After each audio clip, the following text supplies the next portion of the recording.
आज के लेक्चर का टॉपिक है उदारवादी। 1885 ईस्वी में भारतीय राष्ट्रीय कांग्रेस की स्थापना के बाद राष्ट्रीय आंदोलन की गति को बल प्राप्त होने लगा। कांग्रेस का इतिहास काफ़ी कुछ भारत के राष्ट्रीय आंदोलन का ही इतिहास है। कांग्रेस के इतिहास को मुख्य रूप से दो चरणों में विभाजित किया जा सकता है। पहला चरण 1885 से 1919 ईस्वी तक और दूसरा चरण 1920 से 1947 ईस्वी तक। प्रथम चरण को भी स्थूल रूप से दो भागों में विभाजित किया जा सकता है।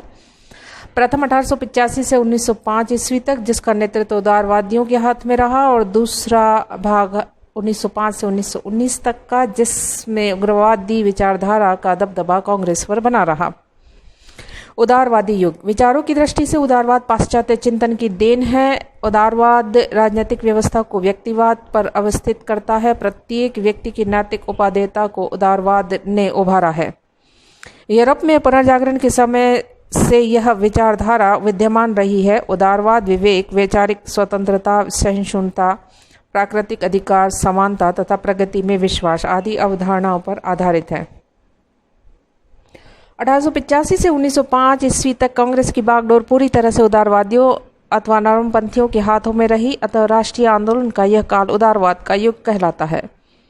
इस युग में भारतीय राजनीति में ऐसे व्यक्तियों का प्रभाव था जो अंग्रेजों तथा अंग्रेजी शासन के प्रति श्रद्धा रखते थे, उदारवादी विचारधारा में विश्वास रखते थे और बहिष्कार तथा सरकार से असहयोग जैसे क्रांतिकारी विचारों के विरुद्ध थे।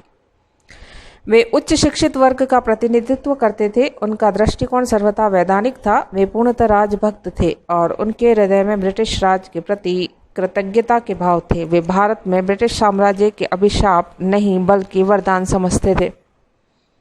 दादा भाई नौरोजी, सुरेंद्रनाथ बैनर्जी, फिरोज शाह मेहता, लाल मोहन घोष, रासबिहारी बोस, गोपाल कृष्ण गोखले, श्रीनिवास शास्त्री, रनाडे आदि नेता उदारवादी युग के प्रमुख स्तंभ थे। कुछ उदारवादी अंग्रेज Hume, William Wedderburn, George Yule, Macwan, Smith आदि भी कांग्रेस के सदस्य थे। इन्हीं उदारवादी नेताओं ने 1885 से 1905 ईस्वी तक कांग्रेस का मार्गदर्शन किया। इसलिए भारत के राष्ट्रीय इतिहास में इस काल को उदारवादी युग कहा जाता है। उदारवादियों की मनोवृत्ति अथवा विशेषता। प्रथम, भारत की एकता।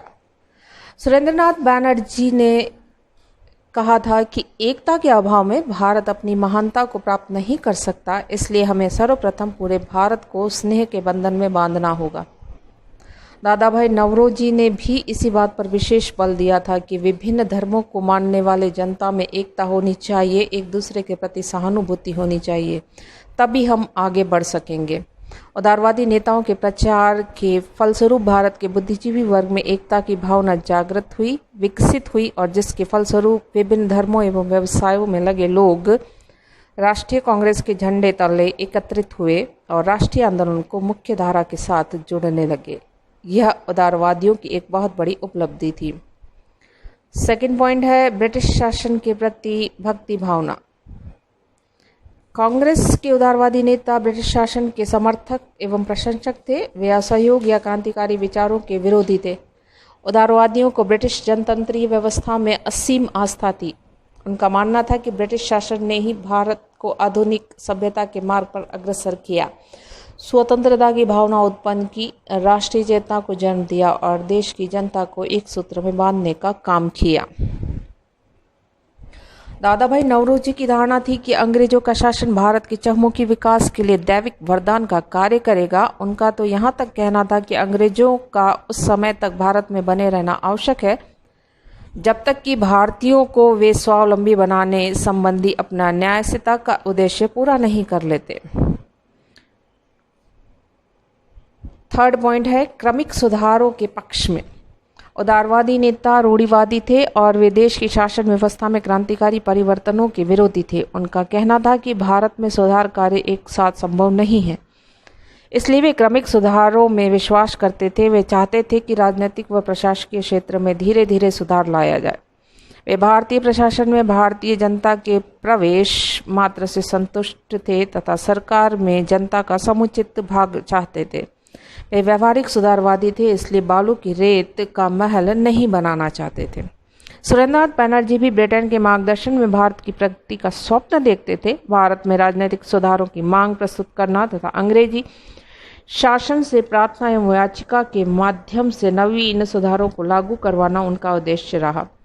गोपाल कृष्ण गोखले भारत के राष्ट्रीय पुनर्निर्माण एवं पुनर्जीवन के लिए क्रमिक विकास का सहारा लेना चाहते थे। एक एक कदम आगे बढ़ना उनके राजनीतिक यथार्थ का परिचायक था। 4th पॉइंट है ब्रिटेन से स्थायी संबंधों की स्थापना।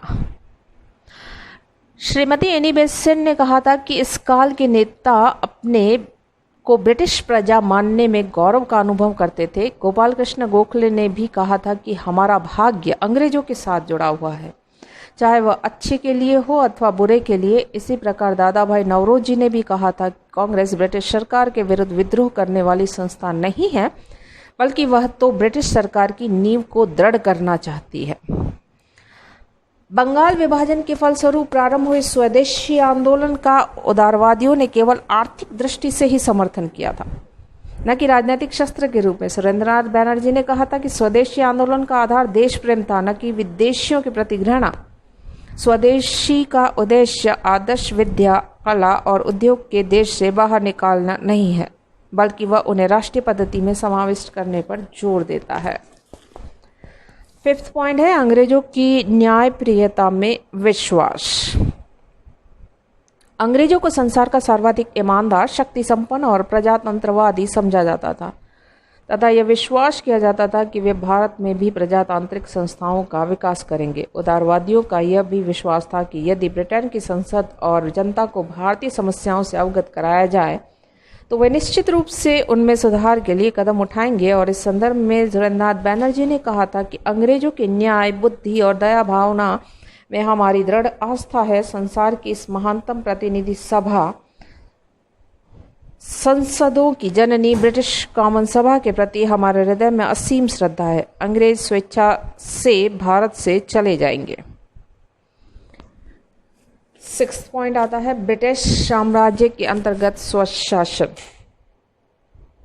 कांग्रेस के उदारवादी नेता ब्रिटिश साम्राज्य के अंतर्गत स्वशासन चाहते थे। कांग्रेस के दूसरे अधिवेशन के अवसर पर सुरेंद्रनाथ बैनर्जी ने जोरदार शब्दों में कहा था कि स्वशासन एक प्राकृतिक देन है, ईश्वरीय शक्ति की कामना है। प्रत्येक राष्ट्र को स्वयं अपने भाग्य का निर्णय करने का अधिकार होना चाहिए, यही प्रकृति का नियम है। ब्रिटिश साम्राज्य से संबंध विच्छेद की तो वे स्वप्न में भी कल्पना नहीं कर सकते थे। इसलिए पूर्ण स्वतंत्रता की बात उनके मस्तिष्क में ही नहीं थी। वे ब्रिटिश साम्राज्य के अंतर्गत स्वशासन प्राप्त करना चाहते थे। 7th पॉइंट है वैधानिक उपायों में विश्वास। उदारवादी नेताओं को अंग्रेजों की न्यायप्रियता में अटूट विश्वास था, अतः वे क्रांतिकारी उपायों को अपनाने के लिए तैयार नहीं थे। उन्होंने सरकार के साथ संघर्ष करने की बात कभी नहीं की, इसलिए वैधानिक संघर्ष में उनका पूर्ण विश्वास था। वे अपने कार्यों से सरकार को असंतुष्ट करना नहीं चाहते थे।